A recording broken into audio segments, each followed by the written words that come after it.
ਕੀਆਂ ਕਥਾ ਕਹਾਣੀਆਂ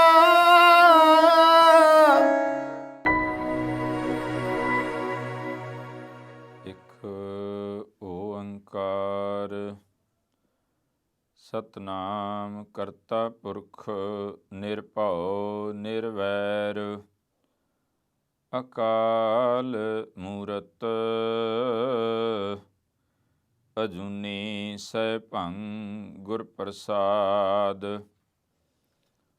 ਸੋਈ ਚੰਦ ਚੜ੍ਹੈ ਸੇ ਤਾਰੇ, ਸੋਈ ਦਿਨਯਰ ਤਪਤ ਰਹੈ। ਸਾ ਧਰਤੀ ਸਾ ਪੌਣ ਚੁਲਾਰੇ, ਜੁਗ ਜੀ ਥਾਮ ਜੁਗ ਜੀ ਖੇਲੇ ਥਾਮ ਕੈਸੇ। ਜੀਵਨ ਤਲਬ ਨਿਵਾਰ, ਹੋਵੈ ਪਰਵਾਣਾ ਕਰੈ ਧਿਆਣਾ। ਕਲ ਲਖਣ ਵਿਚਾਰ, ਸਹਿਬੇ ਇਕਬਾਤ ਸਹਿਬੇ ਬਰਕਤ। ਰੋਸ਼ਨ ਚਿਰਾਗ ਮੁਰਸ਼ਦ ਕਾਮਲ ਨੂਰੇ ਨਜ਼ਰ। ਬਰਦੁ ਆਲਮ ਸ਼ਾਹ ਸ਼ਾਹ ਸ਼ਹਿਨਸ਼ਾਹ ਵਾਲੀਏ ਦੋ ਜਹਾਨ ਸਰਵਰੇ ਕਾਇਨਾਤ। ਮੁਜੱਸਮਾਏ ਆਬੇ ਹਯਾਤ, ਸਾਰੀ ਮਨੁੱਖਤਾ ਦੇ ਸਾਂਝੇ ਰਹਿਬਰ। ਪਰਮ ਸਨਮਾਨਯੋਗ ਸਾਹਿਬ ਸੱਚੇ ਪਾਤਸ਼ਾਹ, ਧੰਨ ਧੰਨ ਧੰਨ ਸ੍ਰੀ ਗੁਰੂ ਗ੍ਰੰਥ ਸਾਹਿਬ ਮਹਾਰਾਜ ਜੀ ਦੀ ਮਹਾਨ ਬਖਸ਼ਿਸ਼ ਕਿਰਪਾਲਤਾ ਦਿਆਲਤਾ ਦਾ ਸਦਕਾ, ਜੋ ਆਪਾਂ ਸਭਨਾਂ ਨੂੰ ਗੁਰੂ ਕੇ ਹਜ਼ੂਰ ਜੁੜ ਮਿਲ ਬੈਠ ਕਰਕੇ ਸਤਿਗੁਰਾਂ ਦੀ ਇਲਾਹੀ ਅਰਸ਼ੀ ਬਾਣੀ ਔਰ ਗੁਰਮਤਿ ਦੇ ਜੋ ਸੁਨੇਹੇ ਅਸੀਂ ਗੁਰੂ ਸ਼ਬਦ ਦੇ ਵਿੱਚੋਂ ਸਾਂਝੇ ਕਰਦੇ ਹਾਂ। ਅੱਜ ਆਪਾਂ ਜੋ ਸਮੇਂ ਦੀ ਮਹਾਰਾਜ ਸੱਚੇ ਪਾਤਸ਼ਾਹ ਨੇ ਗੁਰਬਾਣੀ ਅੰਦਰ ਗੱਲ ਕੀਤੀ ਹੈ, ਵਕਤ ਦੀ, ਜਿਸ ਨੂੰ ਅਸੀਂ ਅੱਜ ਜੋ ਸਾਰੇ ਸੰਸਾਰ ਦੇ ਉੱਤੇ ਈਸਵੀ ਸਨ ਦੇ ਹਿਸਾਬ ਨਾਲ ਸਮੇਂ ਨੂੰ ਮਾਪਿਆ ਜਾਂਦਾ ਹੈ ਜ਼ਿਆਦਾਤਰ, ਔਰ ਕੁਝ ਅਰਬ ਕੰਟਰੀਜ਼ ਦੇ ਅੰਦਰ ਉਹਨਾਂ ਜੋ ਆਪਣਾ ਹਿਜਰੀ ਕੈਲੰਡਰ ਹੈ ਉਹਦੇ ਮੁਤਾਬਕ ਵੀ, ਜਿਵੇਂ ਜੁੰਮੇ ਦੀ ਸ਼ੁੱਕਰਵਾਰ ਦੀ ਉਹਨਾਂ ਨੂੰ ਛੁੱਟੀ ਜਿਹੜੀ ਹੈ ਉਹ ਮੰਨਦੇ ਨੇ। ਤੋ ਇਹ ਜੋ 2020 ਨੂੰ ਅਲਵਿਦਾ ਕਿਹਾ ਜਾ ਰਿਹਾ ਹੈ, ਔਰ 2021 ਜਿਹਨੂੰ 2020 ਜਾ ਰਿਹਾ ਹੈ, ਔਰ 2021 ਜੋ ਹੈ ਉਹਦੀ ਆਮਦ, ਜਿਸ ਨੂੰ ਲੈ ਕੇ ਕਿਉਂਕਿ ਸਭ ਥਾਵਾਂ ਦੇ ਉੱਤੇ ਸੈਲੀਬ੍ਰੇਸ਼ਨ ਹੁੰਦੀ ਹੈ, ਮਨਾਇਆ ਜਾਂਦਾ ਹੈ, ਐਸਾ ਕੁਝ ਕੀਤਾ ਜਾਂਦਾ। ਗੁਰਮਤਿ ਦੇ ਪੱਖ ਤੋਂ, ਗੁਰੂ ਬਾਣੀ ਦੇ ਪੱਖ ਤੋਂ, ਗੁਰੂ ਸ਼ਬਦ ਦੇ ਵਿੱਚੋਂ ਅਸੀਂ ਇਸ ਬਾਤ ਨੂੰ ਸਮਝਣ ਦਾ ਯਤਨ ਕਰਾਂਗੇ, ਔਰ ਸਾਡੇ ਕੀ ਫਰਜ਼ ਬਣਦੇ ਨੇ, ਕੀ ਸੋਚਣਾ, ਕੀ ਵਿਚਾਰਨਾ, ਕਿਸ ਗੱਲ ਦੀ ਪੜਚੋਲ ਕਰਨੀ ਹੈ, ਇਹਨੂੰ ਆਪਾਂ ਗੁਰੂ ਸ਼ਬਦ ਦੇ ਵਿੱਚੋਂ ਸਮਝਣ ਦਾ ਯਤਨ ਕਰਨਾ ਹੈ। ਕਰੋ ਕਿਰਪਾ, ਬਖਸ਼ੋ ਅਸੀਸ।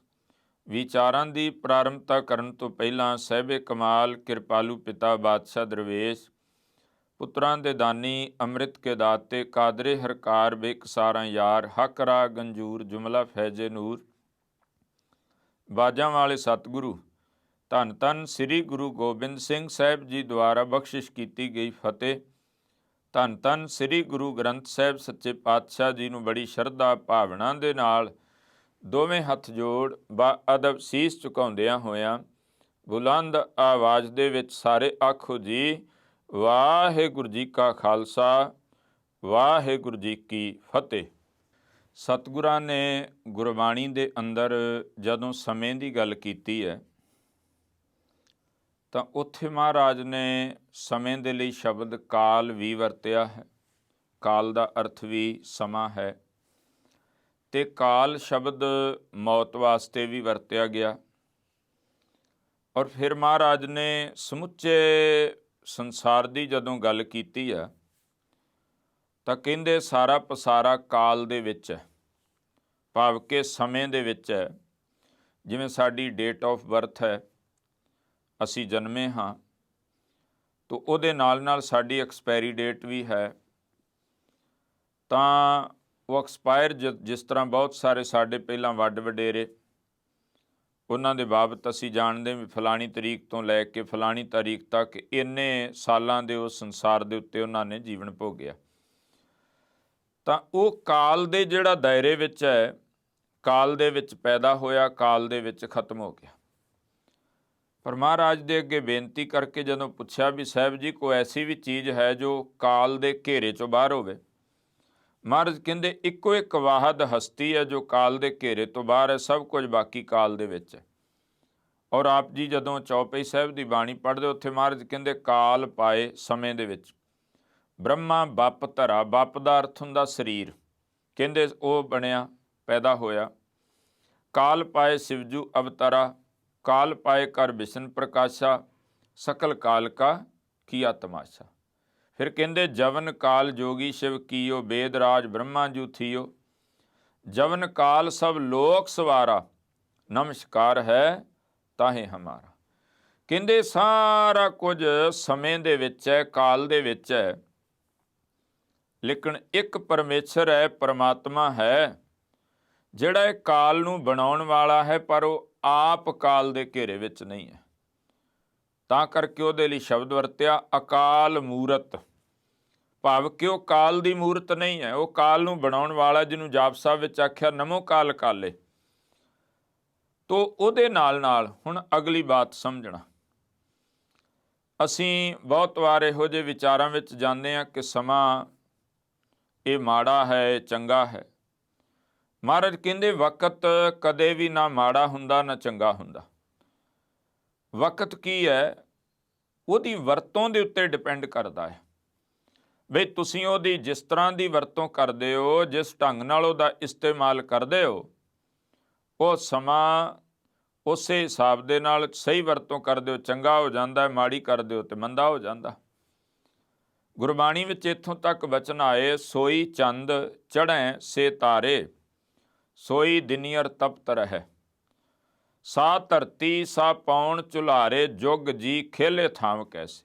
ਹੁਣ ਮਹਾਰਾਜ ਕੀ ਕਹਿ ਰਹੇ, ਕਹਿੰਦੇ ਸਤਯੁਗ ਦੇ ਵਿੱਚ ਵੀ ਇਹੋ ਹੀ ਸੂਰਜ ਸੀ, ਸਤਯੁਗ ਵਿੱਚ ਵੀ ਇਹੋ ਹੀ ਚੰਦਰਮਾ ਸੀ, ਇਹੋ ਧਰਤੀ ਸੀ। ਉਦੋਂ ਵੀ ਲੋਕ ਆਕਸੀਜਨ ਦੇ ਸਿਰ ਤੇ ਜਿਉਂਦੇ ਸਨ, ਹਵਾ ਚਾਹੀਦੀ ਸੀ ਸਾਹ ਲੈਣ ਲਈ, ਅੱਜ ਵੀ ਉਹੋ ਹੀ ਹੈ, ਕੋਈ ਤਬਦੀਲ ਨਹੀਂ ਹੋਇਆ।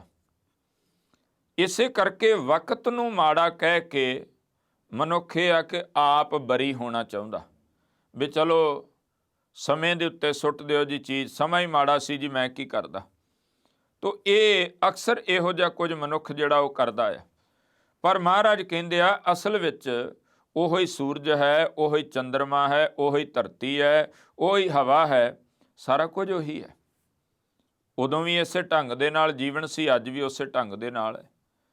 ਪਰ ਅਸਲ ਕਹਾਣੀ ਮਹਾਰਾਜ ਕਹਿੰਦੇ ਕਲਯੁਗ ਕਿਹਨੂੰ ਕਹਿੰਦੇ, ਅਸੀਂ ਕਹਿੰਦੇ ਨਾ ਜੀ ਇਹ ਤਾਂ ਹੁਣ ਜੀ ਕੋਈ ਕਰਮ ਕਰਦਾ ਨਾ ਤੇ ਕਹਿੰਦੇ ਆ ਤਾਂ ਕਲਯੁਗ ਹੈ ਜੀ। ਤਾਂ ਪਰ ਮਹਾਰਾਜ ਕਹਿੰਦੇ ਅਸਲ ਕਲਯੁਗ ਕਦੋਂ ਹੁੰਦਾ ਹੈ, ਜੀਵਨ ਤਲਬ ਨਿਵਾਰ ਹੋਵੇ ਪ੍ਰਵਾਣਾ ਕਰੇ ਧਿਆਣਾ, ਕਲ ਲਖਣ ਵਿਚਾਰ।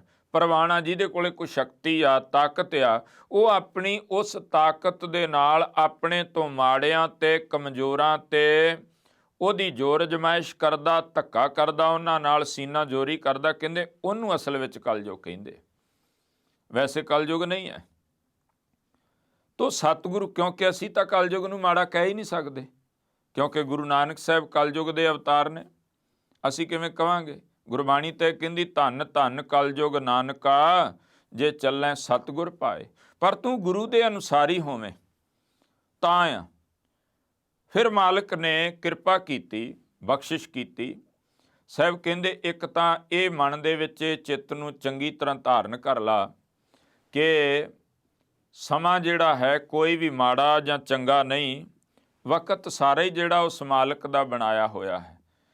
ਔਰ ਦਿਨ ਤੇ ਰਾਤ ਵਿੱਚ ਜ਼ਿੰਦਗੀ ਚੱਲ ਰਹੀ ਆ, ਦਿਵਸ ਰਾਤ ਦੋਏ ਦਾਈ ਦਾਇਆ ਖੇਲੈ ਸਗਲ ਜਗਤ। ਸਾਰਾ ਸੰਸਾਰ ਇਹਨਾਂ ਦੋਹਾਂ ਦੇ ਵਿੱਚ ਹੀ ਚੱਲ ਰਿਹਾ, ਖੇਡ ਰਿਹਾ ਹੈ। ਔਰ ਸਾਹਿਬ ਕਹਿੰਦੇ ਉਹਦੇ ਨਾਲ ਨਾਲ ਹੁਣੇ ਜਦੋਂ ਸਾਲ ਦੀ ਅਸੀਂ ਗੱਲ ਕਰਦੇ ਹਾਂ ਨਾ, ਤਾਂ ਇਹਦਾ ਮਤਲਬ ਹੈ ਇਹਦੇ ਵਿੱਚ, ਕਿਉਂਕਿ 4 ਤਰ੍ਹਾਂ ਦੇ ਸਾਲ ਜਿਹੜੇ ਨੇ ਉਹ ਕੁਝ ਦਾਨਿਆਂ ਨੇ ਮੰਨੇ ਆ। ਉਹਦੇ ਵਿੱਚ ਸੌਰ ਵਾਲਾ ਹੈ, ਜਿਹਦਾ ਭਾਵ ਹੈ ਕਿ ਧਰਤੀ ਜਿਹੜਾ ਹੈ ਉਹ ਸੂਰਜ ਦੇ ਦੁਆਲੇ ਜਿੰਨੇ ਸਮੇਂ ਵਿੱਚ ਇੱਕ ਚੱਕਰ ਪੂਰਾ ਕਰਦੀ ਹੈ ਉਹਨੂੰ ਸੌਰ ਵਾਲਾ ਜਿਹੜਾ ਹੈ ਉਹ ਸਾਲ ਆਖ ਦਿੱਤਾ ਜਾਂਦਾ, ਉਹਨੂੰ ਸੌਰ ਦਾ ਨਾਮ ਦਿੱਤਾ ਗਿਆ। ਔਰ ਉਹਦੇ ਵਿੱਚ ਵੱਖ-ਵੱਖ ਜਿਹੜਾ ਉਹ ਗਿਣਤੀ ਦਿੱਤੀ ਗਈ ਹੈ। ਉਹਦੇ ਵਿੱਚ ਜਦੋਂ 365 ਦਿਨ 5 ਘੰਟੇ 45 ਮਿੰਟ ਤੇ 46 ਸੈਕਿੰਡ ਦਾ ਸਮਾਂ ਲਿਖਿਆ ਕਿ ਜਦੋਂ ਧਰਤੀ ਜਿਹੜੀ ਹੈ ਉਹ ਇੱਕ ਚੱਕਰ ਲਾਉਂਦੀ ਹੈ, ਸੂਰਜ ਦਾ ਇੱਕ ਚੱਕਰ ਪੂਰਾ ਹੁੰਦਾ ਤੇ ਉਹ ਕਹਿੰਦੇ ਸੌਰ ਦਾ ਜਿਹੜਾ ਹੈ ਉਹ ਸਾਲ ਹੋ ਗਿਆ। ਭਾਵ ਕਿ ਜਿਹਦੇ ਵਿੱਚ 365 ਦਿਨ 5 ਘੰਟੇ 45 ਮਿੰਟ ਤੇ 46 ਸੈਕਿੰਡ ਇਹ ਸਮਾਂ ਜਿਹੜਾ ਹੈ ਉਹਦਾ ਗਿਣਿਆ ਗਿਆ। ਉਹਦੇ ਤੋਂ ਬਾਅਦ ਫਿਰ ਚਾਂਦਰ ਵਾਲਾ ਜਿਹੜਾ ਭਾਵ ਕਿ ਚੰਦਰਮਾ ਵਾਲੇ ਪਾਸੇ ਦਾ ਉਹਦੇ ਗੇੜਿਆਂ ਤੋਂ ਲਾਇਆ ਗਿਆ। ਉਹਦੀ ਜਿਹੜੀ ਗਿਣਤੀ ਹੈ ਉਹ ਹੈ 354 ਦਿਨ, ਉਹਦੇ ਵਿੱਚ ਦਿੱਤੇ ਗਏ 8 ਘੰਟੇ ਤੇ 46 ਸੈਕਿੰਡ ਜਿਹੜਾ ਉਹਦੇ ਵਿੱਚ ਦਿੱਤੇ ਗਏ ਆ ਵੀ 46 ਮਿੰਟਾਂ ਵਿੱਚ ਇੰਨੇ ਚਿਰ ਦੇ ਵਿੱਚ। ਲੇਕਿਨ ਹੁਣ ਉਹ ਹਰ ਤੀਸਰੇ ਸਾਲ ਵਿੱਚ ਜਦੋਂ ਚੰਦਰਮਾ ਚੱਕਰ ਲਾਉਂਦਾ ਆ ਧਰਤੀ ਦਾ ਤਾਂ ਉਹਦੇ ਵਿੱਚ ਕੀ ਹੁੰਦਾ ਆ, ਕਹਿੰਦੇ ਵੀ ਵਰਸ ਦਾ ਜਿਹੜਾ 10 ਦਿਨ ਉਹਦੇ ਵਿੱਚੋਂ ਘਟ ਜਾਂਦੇ ਆ। 21 ਘੰਟੇ ਦਾ 10 ਦਿਨ ਤੇ 21 ਘੰਟੇ ਦਾ ਹਰ ਸਾਲ ਫਰਕ ਪੈ ਜਾਂਦਾ। ਹੁਣ ਜਦੋਂ ਫਰਕ ਪੈਂਦਾ ਇਸੇ ਕਰਕੇ ਹਰ ਤੀਸਰੇ ਸਾਲ ਫਿਰ 1 ਮਹੀਨਾ ਜਿਹੜਾ ਹੈ ਉਹਨੂੰ ਉਹਦੇ ਵਿੱਚ ਵਧਾ ਕੇ ਤੇ ਮਿਲਾਉਣਾ ਪੈਂਦਾ। ਇਹ ਤਰੀਕੇ ਚੱਲਦੇ। ਹੁਣ ਆਪਾਂ ਅੱਜ ਦੀ ਗੱਲ ਕਰਾਂਗੇ। ਇੱਕ ਤਾਂ ਜਦੋਂ ਆਪ ਜੀ ਗੁਰੂ ਗ੍ਰੰਥ ਸਾਹਿਬ ਦੀ ਬਾਣੀ ਪੜ੍ਹੋਗੇ ਉੱਥੇ ਬਰਸ ਸ਼ਬਦ ਆਏਗਾ। ਬਰਸ ਜਿਵੇਂ 12 ਬਰਸ ਬਾਲਪਨ ਬੀਤੇ, ਬਰਸ ਦਾ ਅਰਥ ਆ ਸਾਲ। ਇਸੇ ਤੋਂ ਸ਼ਬਦ ਆਪਾਂ ਕੋ ਪੁਰਾਣੀ ਚੜ੍ਹਾਈ ਕਰ ਜਾਂਦਾ, ਕਹਿੰਦੇ ਜੀ ਉਹਦੀ ਬਰਸੀ। ਬਰਸੀ ਦਾ ਭਾਵ ਹੁੰਦਾ ਆ ਬਰਸ ਬਾਅਦ, 1 ਵਰ੍ਹੇ ਬਾਅਦ, ਸਾਲ ਬਾਅਦ। ਜੋ ਸਾਡੇ ਲੋਕ ਜਿਹੜਾ ਜਿਸ ਢੰਗ ਨਾਲ ਕਰਦੇ ਵੀ ਯਾਦ ਕਰਨਾ ਇੱਕ ਚੰਗੀ ਗੱਲ ਹੈ, ਲੇਕਿਨ ਇਹ ਸਮਝਣਾ ਵੀ ਉਹ ਅਜੇ ਰਸਤੇ ਵਿੱਚ ਹੈ, ਹੁਣ ਇੱਕ ਵਾਰ ਫਿਰ ਕਰੀਏ ਥੋੜ੍ਹਾ ਹੋਰ ਗਾਂਹ ਹੋ ਜੂ, ਨਹੀਂ। ਉਹ ਹੁੰਦਾ ਹੈ ਕਿ ਅਸੀਂ ਆਪ ਮਾਲਕ ਦੇ ਸ਼ਬਦ ਦਾ ਉਲਟਾ ਆਸਰਾ ਲਈਏ, ਧੀਰਜ ਲਈਏ, ਇਸੇ ਬਹਾਨੇ ਗੁਰੂ ਚਰਨਾਂ ਨਾਲ ਜੁੜਿਆ ਜਾਏ। ਤੋ ਬਰਸ ਵਰ੍ਹਾ ਸ਼ਬਦ ਵੀ ਵਰਤਿਆ ਜਾਂਦਾ ਹੈ।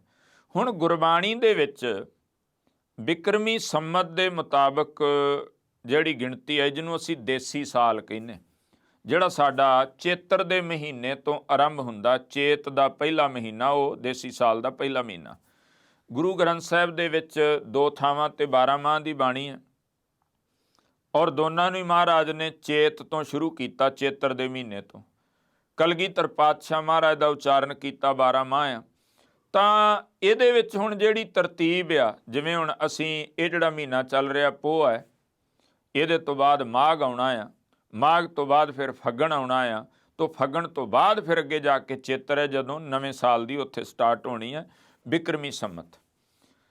ਔਰ ਅਸੀਂ ਜਿਹੜਾ ਨਵਾਂ ਸਾਲ ਅਕਸਰ ਸਾਰੀ ਦੁਨੀਆ ਦੇ ਵਿੱਚ, ਕਿਉਂਕਿ ਉਹਦਾ ਕਾਰਨ ਇਹ ਆ ਈਸਵੀ ਸਨ ਸਭ ਥਾਵਾਂ ਤੇ ਲਾਗੂ ਤਾਂ ਹੋ ਗਿਆ ਕਿਉਂਕਿ ਬ੍ਰਿਟਿਸ਼ ਜਿਹੜਾ ਸਾਮਰਾਜ ਆ ਉਹਨੇ ਹਰ ਥਾਂ ਦੇ ਉੱਤੇ ਆਪਣਾ ਰਾਜ ਕੀਤਾ, ਹਕੂਮਤ ਕੀਤੀ।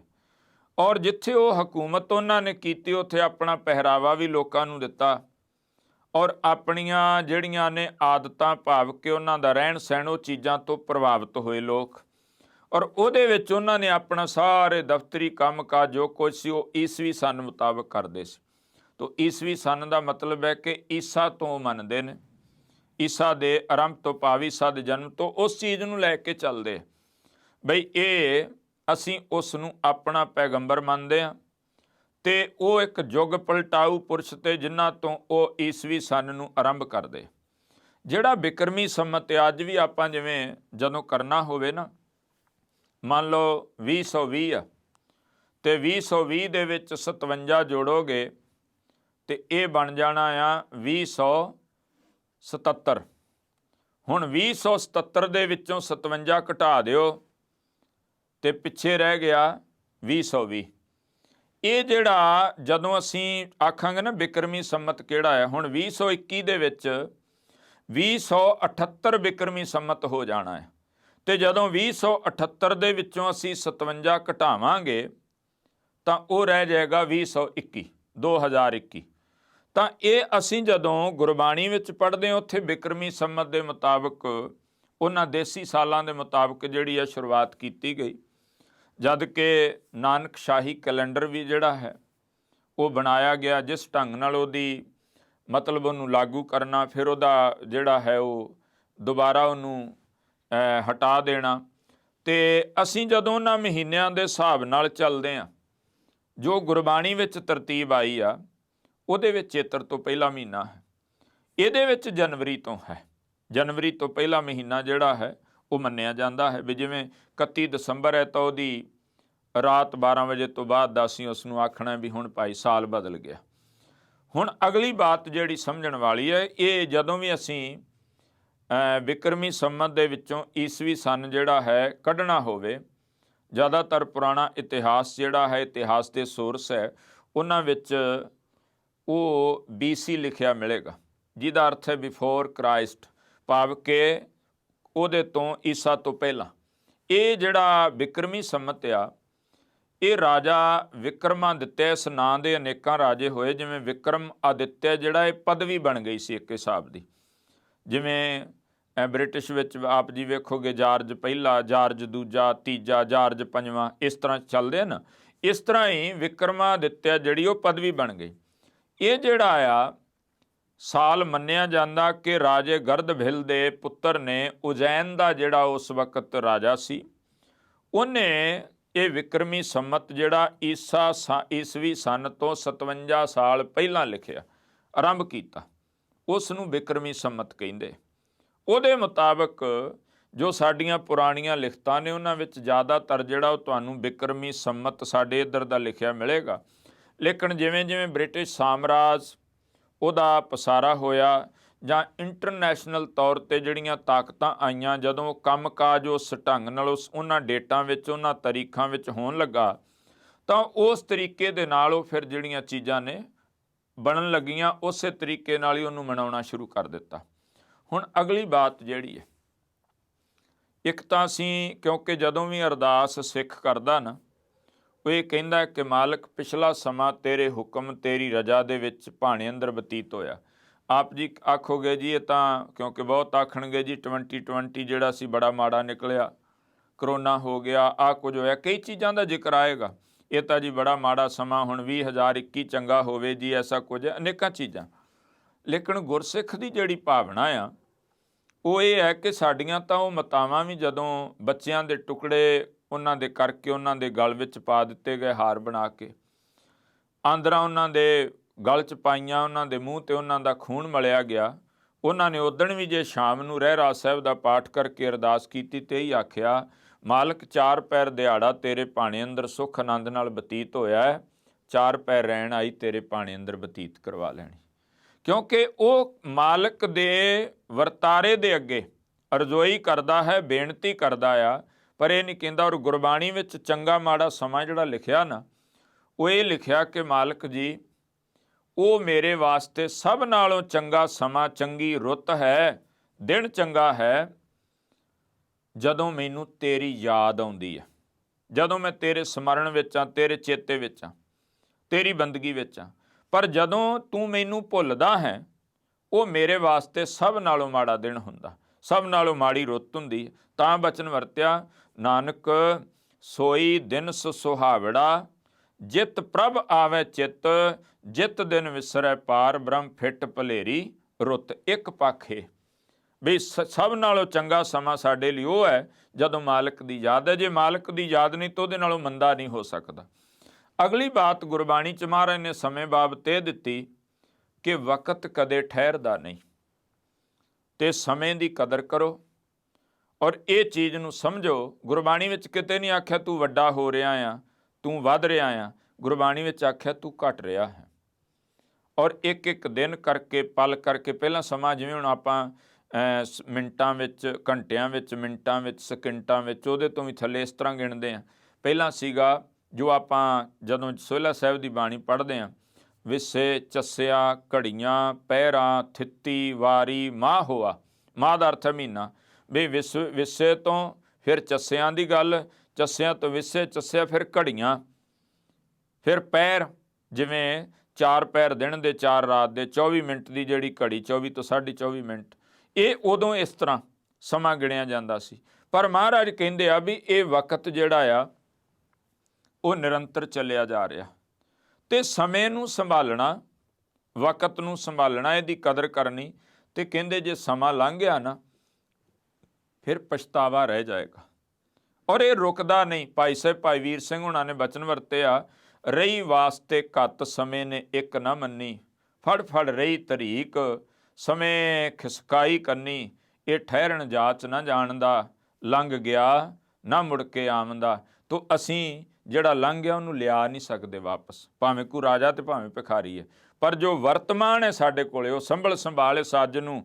ਇਹ ਬੀਤੇ ਕਹਿੰਦੇ ਕੱਲ ਚੁੱਕੀ ਹੈ ਬੀਤ ਵਸ ਤੋਂ ਦੂਰ ਨਸਾਈ, ਅੱਜ ਕਹਿਣ ਲੱਗੇ ਭਲਕ ਅਜੇ ਹੈ ਦੂਰ ਨਹੀਂ ਵਿੱਚ ਹੱਥਾਂ ਆਈ, ਅੱਜ ਸਾਡੇ ਕੋਲ ਵਿੱਚ ਪਰ ਫਿਕਰਾਂ ਲਾਈ, ਉਹ ਸੰਭਲ ਸੰਭਾਲੇ ਅੱਜ ਨੂੰ ਇਹ ਬੀਤੇ ਮਹਾਰਸ ਪੀਤਿਆਂ। ਕਹਿੰਦੇ ਇਹ ਅੱਜ ਵਾਲਾ ਸਮਾਂ ਵਰਤਮਾਨ ਵਿੱਚ ਜਿਉਣਾ ਸਿੱਖ, ਜਿਹੜਾ ਲੰਘ ਗਿਆ ਉਹ ਵਾਪਸ ਨਹੀਂ ਆ ਸਕਦਾ, ਆਉਣ ਵਾਲੇ ਦਾ ਪਤਾ ਨਹੀਂ। ਹਰ ਜਪਦਿਆਂ ਖਿੰਡ ਢਿੱਲ ਨਾ ਕੀਜੇ ਮੇਰੀ ਜਿੰਦੜੀਏ, ਮਤ ਕੇ ਜਾਪੈ ਸਾ ਆਵੇ ਕਿ ਨਾ ਆਵੇ ਰਾਮ। ਨਵਾਂ ਤਾਂ ਹੈ ਜਿਹੜੀਆਂ ਪੁਰਾਣੀਆਂ ਆਦਤਾਂ, ਗਲਤ ਆਦਤਾਂ ਨੂੰ ਛੱਡੇਂ ਔਰ ਤੂੰ ਆਪਣੇ ਜੀਵਨ ਵਿੱਚ ਕੁਝ ਨਵਾਂਪਨ ਲੈ ਕੇ ਆਵੇਂ। ਔਰ ਜਿਹੜੇ ਸਾਹਿਬ ਨਾਲ ਜੁੜਿਆ ਉਹ ਨਿਤ ਨਵਾਂ, ਕਦੇ ਪੁਰਾਣਾ ਨਹੀਂ। ਸਾਹਿਬ ਮੇਰਾ ਨੀਤ ਨਵਾਂ, ਸਦਾ ਸਦਾ ਦਾ ਤਾਰ। ਸਤਿਗੁਰੂ ਦਇਆ ਕਰੇ ਇਹ ਸਾਲ ਸਾਰੇ ਸੰਸਾਰ ਵਾਸਤੇ ਸੁੱਖਾਂ ਵਾਲਾ, ਖੁਸ਼ੀਆਂ ਵਾਲਾ। ਸਭ ਉਸ ਮਾਲਕ ਦੀ ਇਬਾਦਤ ਵਿੱਚ ਜੁੜਨ, ਸਭ ਪਾਸੇ ਸ਼ਾਂਤੀ ਹੋਵੇ, ਸਾਰੇ ਸੰਸਾਰ ਦਾ ਭਲਾ ਗੁਰੂ ਕਾ ਸਿੱਖ ਮੰਗਦਾ। ਨਾਨਕ ਨਾਮ ਚੜ੍ਹਦੀ ਕਲਾ, ਤੇਰੇ ਭਾਣੇ ਸਰਬੱਤ ਦਾ ਭਲਾ। ਵਾਹਿਗੁਰੂ ਜੀ ਕਾ ਖਾਲਸਾ,